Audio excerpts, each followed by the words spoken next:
Bismillahirrahmanirrahim. Assalamualaikum warahmatullahi wabarakatuh.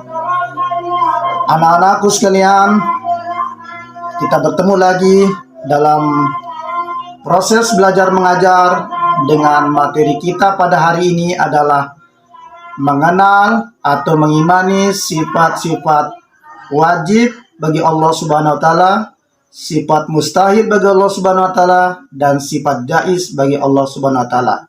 Tapi sebelumnya, marilah kita sama-sama berdoa kepada Allah Subhanahu wa taala. Mudah-mudahan kita diberikan kesehatan, walafiatan oleh Allah Subhanahu wa taala dengan sama-sama membaca basmalah. Bismillahirrahmanirrahim. Anak-anakku sekalian, bagaimana kabarnya pada hari ini? Apakah dalam keadaan sehat walafiat? Ya, alhamdulillah. Baik, anak-anakku sekalian, kita langsung ke materi kita pada hari ini, yaitu tentang mengenal atau mengimani sifat-sifat wajib bagi Allah Subhanahu wa taala, sifat mustahil dan sifat jaiz bagi Allah Subhanahu wa taala. Baik, anak-anakku sekalian, kita mulai dengan pelajaran kita pada hari ini. Tapi sebelumnya saya akan berikan penjelasan tentang tujuan pembelajaran pada hari ini adalah pertama, supaya mampu anak-anakku sekalian menjelaskan pengertian iman kepada Allah, kemudian mampu menjelaskan sifat-sifat kesempurnaan Allah. Yang ketiga, anak-anakku sekalian bisa dan melafalkan dalil nakli atau dari Al-Quran tentang iman kepada Allah. Kemudian anak-anakku sekalian membiasakan berperilaku sebagai cermin keyakinan akan sifat-sifat Allah Subhanahu wa taala. Lanjut, kita masuk ke materi kita pada hari ini, yaitu tentang pengertian iman kepada Allah Subhanahu wa taala. Iman menurut bahasa artinya percaya atau keyakinan terhadap sesuatu. Iman menurut istilah adalah pengakuan di dalam hati, diucapkan dengan lisan, dan diikrarkan dengan anggota badan.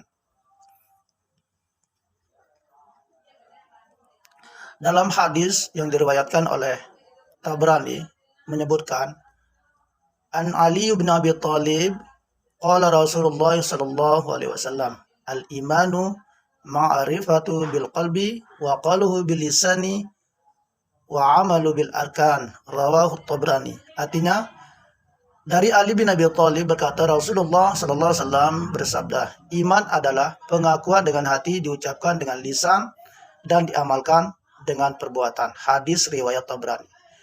Iman kepada Allah adalah meyakini atau mempercayai bahwa selain makhluk yang ada di alam ini, ada zat yang mengurus, memelihara seluruh makhluknya. Kita dapat melihat dengan panca indera bahwa bumi, langit, benda-benda angkasa, bulan, bintang yang tidak terhitung jumlahnya, serta keteraturan dalam geraknya, tentu ada yang mengaturnya. Lanjut, B. Sifat-sifat Allah Subhanahu wa taala.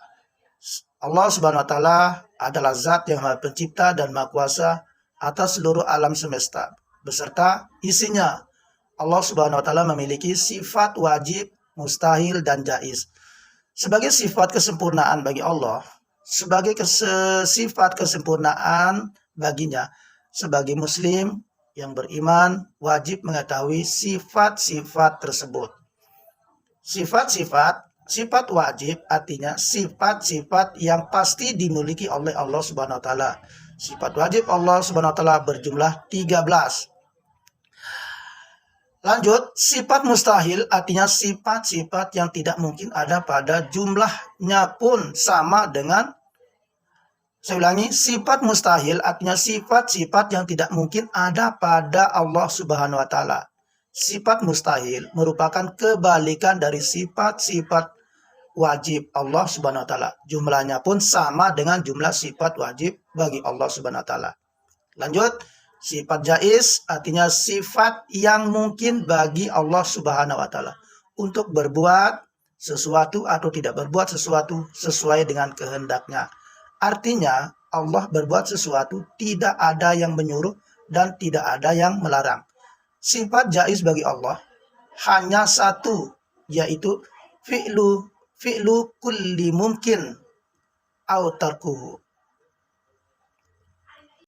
Sifat wajib dan mustahil bagi Allah Subhanahu wa taala. Pertama ada sifat wujud, artinya ada. Kemudian nomor 2 ada sifat qidam, artinya terdahulu. Kemudian ada sifat mukhalafatuhu lil hawadis, artinya berbeda dengan baru atau makhluk. Kemudian qiyamuhu binafsihi, artinya berdiri dengan zatnya sendiri. Kemudian wahdaniyat, artinya esa. Kemudian ada kudrat, artinya kuasa. Iradat, berkehendak. Ilmu, mengetahui. Hayat, artinya hidup. Sama, artinya mendengar. Basar, artinya melihat. Kalam, artinya berfirman. Kemudian sifat mustahil bagi Allah Subhanahu wa taala, pertama adam, artinya tidak ada. Hudus, artinya baru. Fana, artinya rusak. Mumasalatu lil hawadis, sama dengan makhluknya. Ikhtiyajuhu li ghairihi, artinya membutuhkan pertolongan orang lain. Kemudian ta'addud, artinya berbilang. Ajzu, artinya lemah. Karahah, artinya terpaksa. Jahlun, artinya bodoh. Mautun, artinya mati. Summu, artinya tuli. Umyum, artinya buta. Dan terakhir bukmun, artinya bisu. Lanjut, dalil nakli dan akli tentang sifat-sifat Allah Subhanahu wa taala. Wujud berarti ada. Terkait dengan hal ini Allah Subhanahu wa taala berfirman, wa huwallazi ansha'alakum as-sam'a wal absara wal af'idah qalilan ma tashkurun. Wa huwallazi dzara'akum fil ardi wa ilaihi tuhsyarun. Wa huwallazi yuhyi wa yumitu wa law ikhtilaful laili wan nahari afala taqilun. Artinya, dan dialah yang telah menciptakan bagi kamu sekalian pendengaran, penglihatan dan hati, amat sedikitlah kamu bersyukur. Dan dialah yang menciptakan serta mengembangbiakkan kamu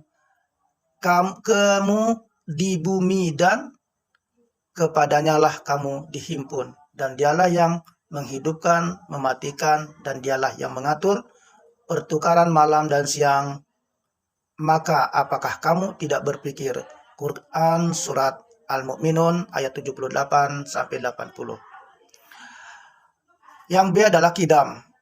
Artinya terdahulu. Allah Subhanahu wa taala mempunyai sifat terdahulu karena tidak ada yang mendahului. Firman Allah Subhanahu wa taala, wal awwalu wal akhiru wal zahiru wal batinu wa huwa bikulli syai'in alim. Artinya dialah yang awal dan yang akhir, yang zahir dan yang batin, dan dia maha mengetahui segala sesuatu. Quran surat Al-Hadid ayat 3. Kemudian C, baqa berarti kekal. Firman Allah Subhanahu wa taala yang artinya semua yang ada di bumi itu akan binasa dan tetap kekal zat Tuhanmu yang mempunyai kebesaran dan kemuliaan. Quran surat Ar-Rahman ayat 26 sampai 27. Kemudian D, mukhalafatul lil hawadis. Artinya berbeda dengan semua yang baru atau makhluk. Allah Subhanahu wa taala berfirman yang artinya tidak ada sesuatu pun yang serupa dengan dia, dan dialah yang maha mendengar lagi maha melihat. Quran Asy-Syura ayat 11. Senada dengan ayat tersebut, Allah Subhanahu wa taala juga berfirman dalam ayat lain yang berbunyi, walam yakul lahu kufuwan ahad. Artinya, dan tidak ada seorang pun yang setara dengan dia atau Allah Subhanahu wa taala. Quran surat Al-Ikhlas ayat 4. Kemudian selanjutnya qiyamuhu binafsihi. Artinya Allah Subhanahu wa taala itu berdiri dengan zat sendiri tanpa membutuhkan bantuan yang lain. Maksudnya keberadaan Allah Subhanahu wa taala itu ada dengan sendirinya. Tidak ada yang mengadakan atau menciptakan. Allah Subhanahu wa taala berfirman, la ilaha illa huwal hayyul qayyum. Artinya Allah tidak ada Tuhan selain Dia yang hidup kekal lagi senantiasa berdiri sendiri. Quran surat Ali Imran ayat 2. Kemudian selanjutnya wahdaniyat berarti esa atau tunggal. Allah Subhanahu wa taala adalah Tuhan yang Maha Esa, baik zatnya atau sifatnya maupun perbuatannya. Firman Allah Subhanahu wa taala yang artinya, katakanlah wahai Muhammad, Dialah Tuhan yang Maha Esa, Allah adalah Tuhan yang bergantung kepadanya segala sesuatu. Dia tidak beranak dan tidak pula diperanakan, dan dia tidak ada seorang pun yang setara dengan dia. Quran surat Al-Ikhlas ayat 1-4. Selanjutnya adalah sifat kudrat, berarti kuasa-kekuasaan Allah Subhanahu wa taala atas segala sesuatu itu mutlak, tidak ada batasannya dan tidak ada yang membatasi, baik terhadap zatnya sendiri maupun terhadap makhluknya. Firman Allah Subhanahu wa taala, yakadul barqu yakhtafu absarahum kullama Allah lahum ma syafihi wa idza uzlama alaihim qamu walau sya'allahu la azaba bisam'ihim wa absarihim innallaha ala kulli syai'in qadir. Artinya sungguhnya Allah berkuasa atas segala sesuatu. Quran surat Al-Baqarah ayat 20.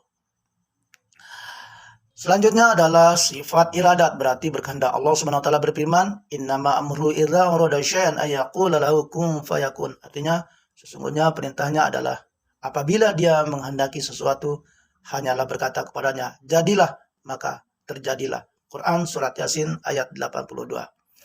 Selanjutnya adalah ilmu, sifat Allah yang mengetahui. Firman Allah Subhanahu wa taala yang artinya Allah SWT mengetahui apa yang ada di langit dan apa yang ada di bumi. Dan Allah maha mengetahui segala sesuatu.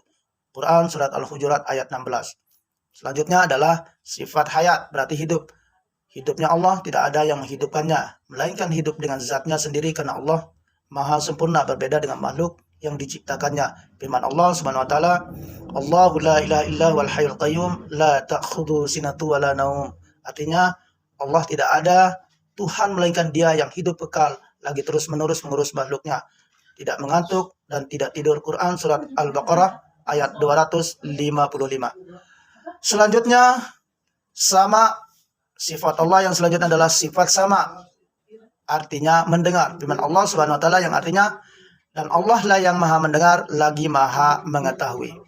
Kita lanjutkan anak-anakku sekalian, adalah sifat basar, yang berarti melihat. Allah Subhanahu wa taala melihat segala sesuatu yang ada di alam semesta. Ini firman Allah Subhanahu wa taala sebagai berikut. Allahu basirum bima ta'malun. Artinya Allah maha melihat apa yang kamu kerjakan. Kita lanjutkan sifat Allah, yaitu sifat kalam, berarti berfirman. Allah berbicara, Allah Subhanahu wa taala bersifat kalam, artinya Allah Subhanahu wa taala berfirman dalam kitabnya yang diturunkan kepada para nabi dan rasulnya. Firman Allah Subhanahu wa taala dalam surat An-Nisa ayat 164, wa kallamallahu syai'un taklima. Artinya, dan Allah berkata kepada Musa dengan satu perkataan yang jelas. Quran surat An-Nisa ayat 164. Baik anak-anakku, kita lanjutkan ke membiasakan berperilaku sebagai cermin atau keyakinan akan sifat Allah Subhanahu wa taala. 1. Wujud menjelang liburan sekolah. Ini ada soal, yaitu pertama, menjelang liburan sekolah Fauzan pergi liburan ke pantai bersama keluarga. Begitu takjub melihat keindahan alam, ombak yang berdebur, matahari yang mulai tenggelam, semilir angin, dan keindahan lainnya. Semua ini membuat ia yakin bahwa Allah itu ada karena ia sang pencipta alam nan indah ini. Kemudian nomor 2, sifat sama. Selain giat belajar, Andi juga senantiasa berdoa kepada Allah Subhanahu wa taala. Dia memohon agar senantiasa diberi kemudahan dan kemampuan dalam menerima pelajaran yang diberikan oleh guru. Andi yakin bahwa doa-doa yang ia panjatkan pasti didengar oleh Allah Subhanahu wa taala. Kemudian selanjutnya adalah ini, yang terakhir adalah hikmah beriman kepada sifat-sifat Allah. Pertama, berusaha menjadi orang yang berguna. Rasulullah SAW bersabda, khairun nasi anfa'uhum linnas. Artinya sebaik-baik orang adalah orang yang paling berguna bagi banyak orang. Al-Hadis. Kemudian yang kedua, berusaha selalu berbuat baik. Kemudian nomor 3, berusaha menjadi mukmin yang bertakwa. Kemudian yang keempat, berusaha agar lebih maju dalam berimtak ilmu, pengetahuan, dan teknologi. Demikian anak-anakku sekalian, pertemuan kita pada hari ini mudah-mudahan ada manfaatnya untuk kita semua. Kita akhiri dengan sama-sama membaca hamdalah. Alhamdulillahirabbil alamin. Sekian, assalamualaikum warahmatullahi wabarakatuh.